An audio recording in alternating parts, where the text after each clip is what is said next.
What's up, everyone? Jacob Roach back here from Mixing with Metal. Today, I have a tutorial for you that's not applicable to all or even most metal songs, but it is applicable to some. Generally, on a metal record, you're going to have a slower song maybe that has some acoustic guitar, or maybe you layer some acoustic guitar in a chorus or something like that you really want to give like a percussive drive to. And I'm just going to give you a few tips on how to mix acoustic guitars. So let's jump in here. I'm just going to go ahead and play these acoustic guitars raw for you and talk about what I did.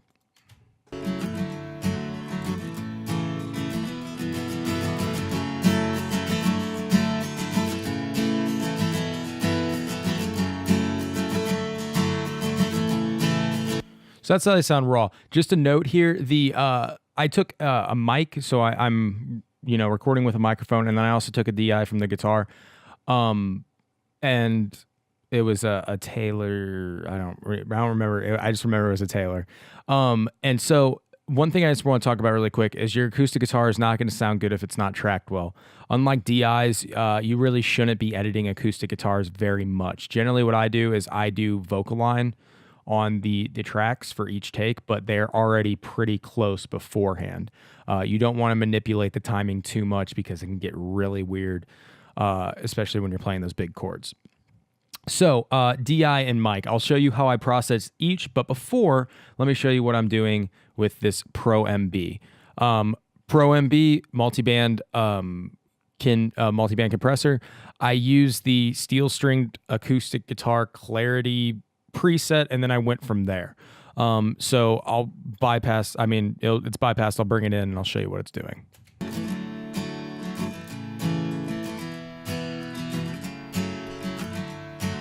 Let's go to a part where they're really strumming.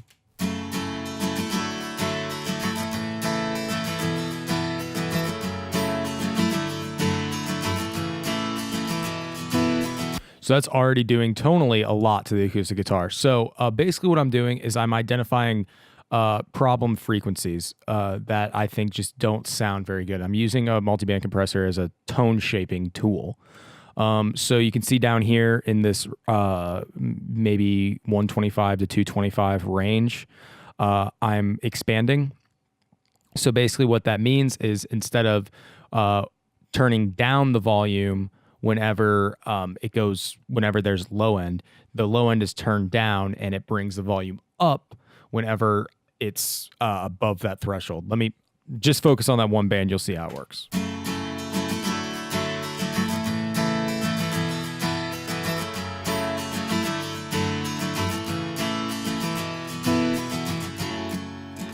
So basically what I'm doing is I'm turning down the low end unless there's a part where it like really reaches above, then it will let that through.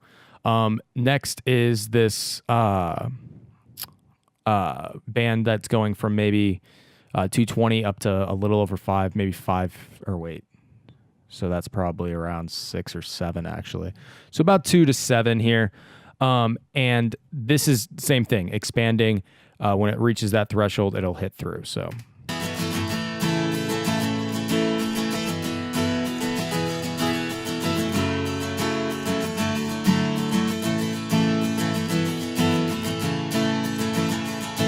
So both of these are giving a kind of a rhythm to the. Actually, I'm gonna have to readjust this. All right, cool. Just because these plugins are going to hit it differently, I was confused. I'm like, why is it not hitting my threshold? It's because when these go on, it's going to hit this differently. I'm just trying to talk about methodology a little bit. So that's doing the same thing. So what we're doing is rounding out the low end and giving a kind of percussive element to it, as opposed to just having this untamed low end. We're taming it and giving it kind of a musicality. So like when they accent the downbeat, it'll come through and then it'll go away and stuff like that. And then lastly, we are compressing the top end here. And the top end is being compressed to just bring down some of that high end nastiness that doesn't sound too pleasant and can kind of hurt your ears without actually just going in with an EQ and dipping it out, because that's often sounds really unnatural. So with acoustic guitars, the thing is you're going to have frequencies that are constantly changing. It's not like where you have an electric guitar where it doesn't, electric guitar and metal where the frequency spectrum is pretty you can kind of see where it's at pretty much most of the time. With an acoustic guitar, depending on how hard they're playing, the dynamics of their playing, all that is going to completely change the frequency response. And so that's a good thing, but we want to tame that, right? And so that's what this is doing. That's what this whole multi-band compressor is doing. So let me show you what this band is.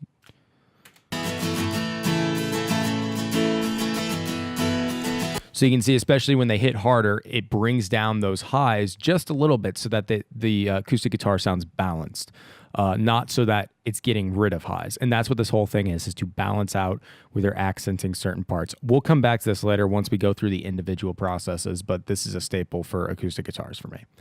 VMRs here, all this is doing is this preamp, which is just a little bit of color. It's not even driving it that much.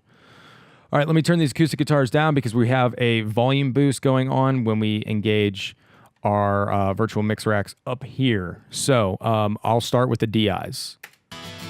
Those are really quiet. So let me go ahead and turn those up so you can hear what's going on there. There we go. Sounds like a DI for an acoustic guitar, which is not a very good sound. So VMR engaged. What I have here is I have the Hollywood preamp, adding some saturation in the top end, compressing with FG stress, and then tweaking the tone of quite a bit because it's the DI, and it's just blended underneath quite a bit with the custom series EQ. So let me bypass those and I'll bring those in.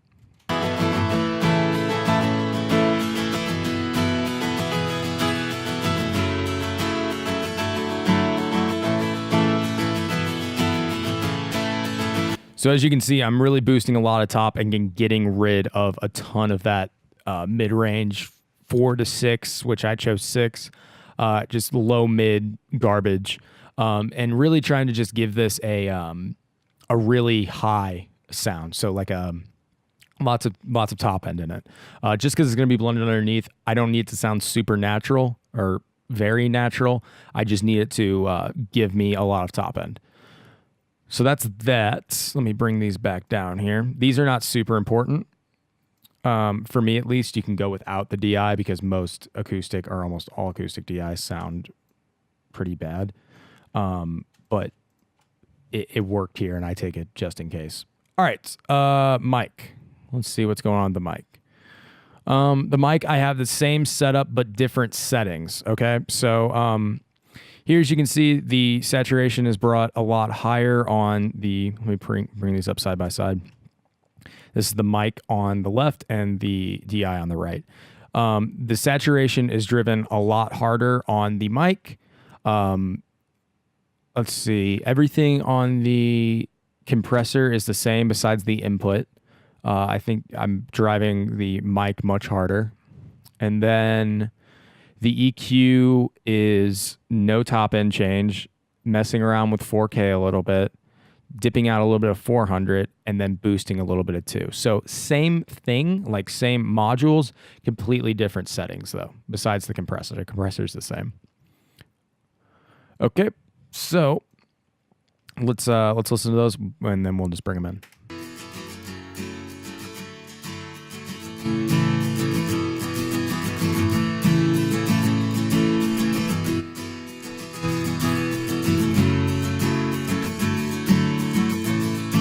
Okay, great. So talking about here, let's see. There's a pretty big volume boost going on. So let me go ahead and just bypass both of these and talk specifically about this Hollywood preamp. So this Hollywood preamp, driving it really hard, really just driving it until it sounded bad and then dialing it back a little bit, which just happened to be around 9 here. It was new in the slate pack, and so I just threw it on to see what it would do, and it did quite a bit. So let me boost these up so you can hear them.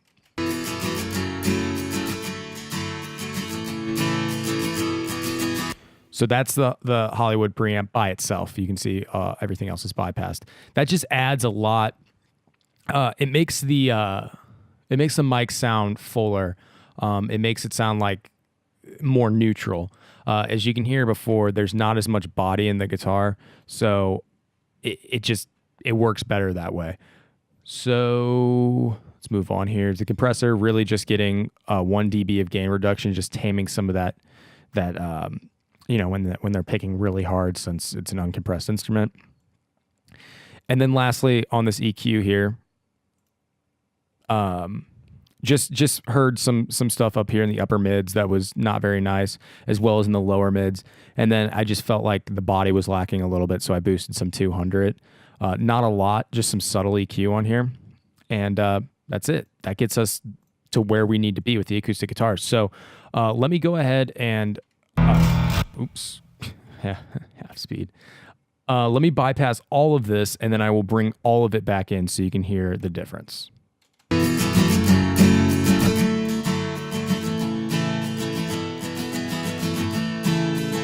So that's raw as it came into the computer, and then this is with everything.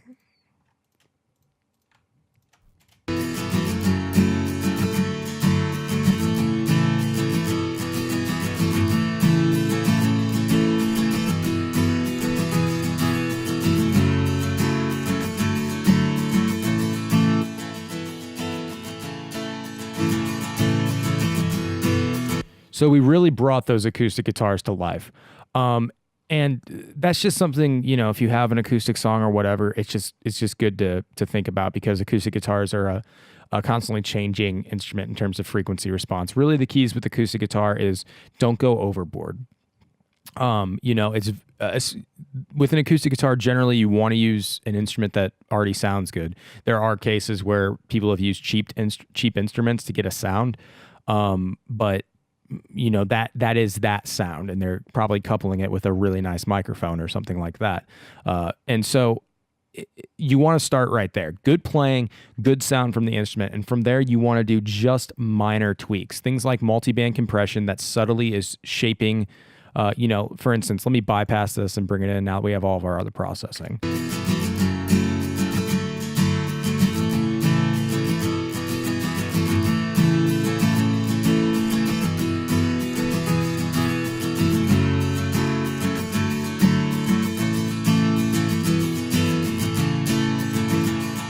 So just leveling it out, right? Just a little bit of multi-band compression, a little bit of regular compression on the tracks just to tame them a little bit, driving a preamp, and then doing some EQ. I'm EQing harsh on the DIs because they're -13 layered in underneath the microphone, but on the mic tracks, I'm doing very subtle EQ and just shaping it.